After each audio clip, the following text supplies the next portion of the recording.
Hi students. நான் உங்க பிரசாந்த். நம்ம இன்னைக்கு என்ன பார்க்க போறோம் அப்படின்னா, sin cube x into cos cube எக்ஸ்ன்ற ஃபங்ஷனை இன்டகிரேட் பண்ண போறோம். இது ஒரு பேசிக் இன்டகிரேஷன் தான். பட் ஆனா இத நம்ம 2 மெத்தட்ல சால்வ் பண்ண போறோம். இந்த வீடியோ ஃபுல்லா பாருங்க. இந்த 2 மெத்தடையும் யூட்டிலைஸ் பண்ணுங்க. ஓகேவா? கண்டிப்பா இந்த 2 மெத்தடும் உங்களுக்கு யூஸ்ஃபுல்லா இருக்கும். எப்படி சால்வ் பண்ணலாம்னு பார்க்கலாம். So our solution is we have I is equals to integral sin cube x into cos cube x dx. நான் லாஸ்ட் வீடியோல உங்ககிட்ட ஒரு கன்டென்ட் டெலிவர் பண்ணியிருந்தேன். என்ன கன்டென்ட்னா, எப்பயுமே ட்ரிகனாமெட்ரிக் ரேஷியோஸ் பவர் n பவர்ஸ்ல இருந்தாலோ, இல்ல மல்டிபிள்ஸ்ல இருந்தாலோ நம்மளால என்ன பண்ண முடியாது, டைரக்ட்டா இன்டகிரேட் பண்ண முடியாது. அப்ப டைரக்ட்டா இன்டகிரேட் பண்ண முடியலன்னா நம்ம என்ன பண்ணணும்? இங்க சம் ட்ரிகனாமெட்ரிக் ஐடென்டிட்டீஸ் யூஸ் பண்ணணும் அப்படின்றது தான் நான் லாஸ்ட் வீடியோல டெலிவர் பண்ணியிருந்தேன். ஓகே, கன்டென்ட்ட உங்களுக்கு சொல்லியிருந்தேன். இப்ப இங்கேயும் நான் அத தான் சொல்றேன். இங்க sin கியூப் எக்ஸ்ன்னு இருக்கு, இன்டூ காஸ் கியூப் எக்ஸ்ன்னு இருக்கு. இங்க நல்லா கவனிங்க. ட்ரிகனாமெட்ரிக் ஃபங்ஷன் இங்க n பவர்லயும் இருக்கு, மல்டிப்லயும் இருக்கு. இந்த மாதிரி இருந்தா நம்மளால என்ன பண்ண முடியாது? இன்டகிரேட் பண்ண முடியாது. டைரக்ட்டா இன்டகிரேட் பண்ண முடியாது. அவ்வளவுதான். நம்ம சம் ஷார்ட்கட்ஸோ, சம் ஐடென்டிட்டீஸோ யூஸ் பண்ணி இத நம்ம சிம்ப்ளிஃபை பண்ணலாம்.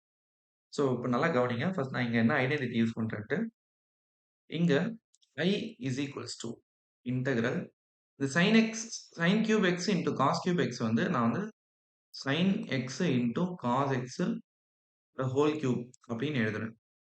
சரிங்களா? அடுத்த ஸ்டெப்ல it is integral sin 2x the whole cube அப்படின்னு எழுதுறேன். ஓகே. நெக்ஸ்ட் ஸ்டெப்ல இந்த sin 2x பை ஆக்சுவலா இந்த sin 2x பை 2 ஏன்னா சாரி நான் தான் மிஸ்டேக் பண்ணிட்டேன். sin 2x ஐடென்டிட்டி என்னன்னா it is 2 sin x cos x. Okay. இந்த ஐடென்டிட்டி தான் நான் என்ன பண்றேன்? இங்க அப்ளை பண்றேன். அப்போ sin x cos x மட்டும் தான் இருக்கு அப்படின்னா நம்ம sin 2x டிவைடட் பை 2 அப்படின்னு எடுத்துக்கலாம். ஏன்னா இந்த 2 லெஃப்ட் ஹேண்ட் சைடு டிவிஷன் ஆயிடும். ஓகே. அதான் நான் இங்க அப்ளை பண்ணியிருக்கேன். இதுக்கு அடுத்த ஸ்டெப்ல என்ன வரும்னா, integral sin cube of 2x இந்த 2க்கு கியூப் வரும். அந்த கியூப் நான் வெளிய போட்டுட்டேன். 1/8ன்னு போட்டுட்டேன். ஓகே. Into dx. இதுக்கு அடுத்த ஸ்டெப்ல we know that இந்த லாஸ்ட் ப்ராப்ளம்லயே இந்த sin கியூப் தீட்டாவுடைய ஃபார்முலாவை நான் எக்ஸ்பிரஸ் பண்ணியிருந்தேன். என்ன ஃபார்முலா அப்படின்னா it is half 1/4 of okay 3 sin theta minus sin 3 theta. இந்த ஐடென்டிட்டி தான் நான் உங்களுக்கு சொல்லியிருந்தேன். இதை தான் நம்ம இங்க எப்பயும் யூஸ் பண்ண போறோம். It is I is equals to 1/8 into 1/4. ஏன்னா இந்த sin கியூபுக்கு பதிலா 1/4 of 3 sin theta minus 3 sin 3 theta அப்படின்ற ஒரு ஐடென்டிட்டி யூஸ் பண்றதுனால 1/4 வெளியே போட்டுக்கிட்டேன். ஏன்னா கான்ஸ்டன்ட் இருந்ததுனால. உள்ள என்ன வரும்? 3 sin theta இருக்கிற இடத்த இங்க கம்பேர் பண்ணும்போது 2x இருக்கு. It is sin 2x minus sin 3 of 2x. 3 of 2x is nothing but 6x. சரிங்களா? ஓகே. இந்த நெக்ஸ்ட் ஸ்டெப் ஓகே என்ன வரும்னா we will be having 1/32 integral இங்க 3 sin 2x 3 sin 2xனா ஓகே 3 sin 2x இன்டகிரேட் பண்ணா என்ன வரும்? ஆக்சுவலா நம்ம இன்டகிரேஷனே பண்ண ஸ்டார்ட் பண்ணிட்டோம். அப்போ அடுத்த ஸ்டெப்ல நம்ம இன்டகிரல் சிம்பிள் இல்லாம டைரக்டாவே இன்டகிரேஷன் போயிடலாம்.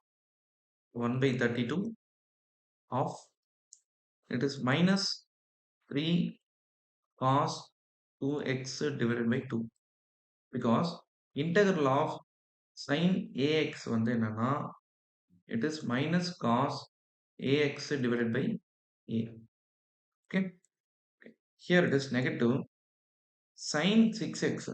Sin 6x integrate பண்ணா will be getting cos 6x divided by 6. Okay. But இங்க நான் ஆல்ரெடி நெகட்டிவ் இருக்கிறதுனால இது பாசிட்டிவா மாறிடும். பிகாஸ் sin 6x integrate பண்ணா நெகட்டிவ் காஸ் 6x/6ன்னு வரும். அப்ப ஆல்ரெடி நெகட்டிவ் இருக்கனால இங்க பாசிட்டிவா மாறிடும். Plus C. ஸோ நம்ம ஃபைனல் ஆன்சர் என்ன குடுக்கலாம்னா, we can take 1/2 common here. 1/2 காமனா எடுத்தா we will be getting 1/64 of cos 6x/3 minus 3 cos 2x. Okay. So இதான் வந்து நம்மளுடைய ஃபைனல் ஆன்சர். இப்போ நம்ம ஆல்டர்னேட்டிவ் மெத்தட்ல இந்த ப்ராப்ளம சால்வ் பண்ண போறோம். ஓகே. இது one of the method. Alternative மெத்தட்ல எப்படி சால்வ் பண்ண போறோம் அப்படின்றத பாருங்க. Here we are going to use substitution method. Alternative மெத்தட்ல என்னது? சப்ஸ்டிடியூஷன் மெத்தட் யூஸ் பண்ண போறோம். So integral of sin cube x into cos cube x dx. ஓகே. ஃபைன். ஸோ இன்டெக்ரல் இந்த sin cube x அப்படி இருக்கும். இந்த cos cube x நான் எப்படி எழுதுறேன்னு பாருங்க. It is cos square x into cos x dx. Okay. நல்லா புரிஞ்சுக்கோங்க. இது ரொம்ப இம்பார்ட்டன்ட் ஸ்டெப். இப்போ நெக்ஸ்ட் நான் என்ன பண்றேன்? I am going to take t as sin x. யூசுவலா நம்ம சப்ஸ்டிடியூஷன் எடுத்தா என்ன பண்ணுவோம்? டிஃபரன்ஷியேட் பண்ணுவோம் இல்லையா? அப்ப அத தான் நம்ம பண்ண போறோம். dt by dx equal to it is cos x. In the next step, dt is equals to cos x dx. You will be getting cos x dx. Okay. So இப்போ அடுத்த ஸ்டெப்ல இது எல்லாத்தையும் எடுத்து கொஸ்டின்ல சப்ஸ்டிடியூட் பண்ணுவோம். அப்படி சப்ஸ்டிடியூட் பண்ணா என்ன வரும்?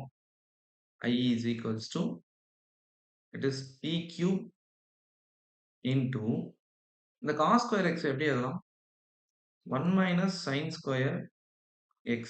கரெக்ட்டா? into இந்த cos x dx க்கு பதிலா we can write what? dt.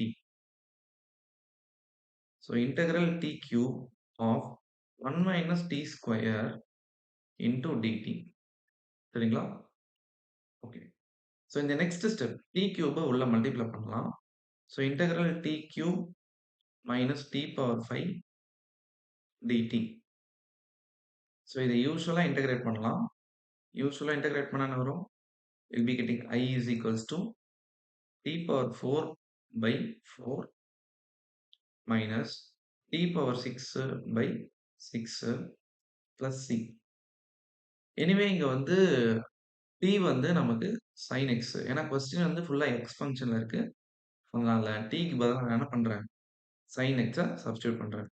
So I'll be getting sin power 4x divided by 4 minus sin power 6x divided by 6 plus c. So இப்போ நம்ம 2 மெத்தட் வந்து நம்ம யூஸ் பண்ணியிருக்கோம் இந்த ப்ராப்ளம் சால்வ் பண்றதுக்கு. We get 2 type of answers. இந்த answer வந்து ஒரு கொஸ்டினை டிபெண்ட் பண்ணி இருக்கும். ஓகே.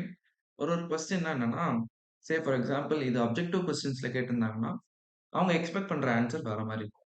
போர்ட் எக்ஸாம்ல கேட்குறாங்கன்னா, அவங்களோட எக்ஸ்பெக்டேஷன்ஸ் வேற மாரி இருக்கும். ஆன்சர் பொறுத்தவரைக்கும் சொல்றேன். ஸோ இதுல இந்த 2 மெத்தட்ல உங்களுக்கு எந்த மெத்தட் வந்து கம்ஃபர்டபுளாவும், ஈஸியாவும் இருக்குன்றத நம்ம கமெண்ட்ல லீவ் பண்ணுங்க. ஸோ நம்ம நெக்ஸ்ட் வீடியோல நெக்ஸ்ட் ப்ராப்ளம் வச்சு சால்வ் பண்ணலாம். Stay tune. Thank you so much.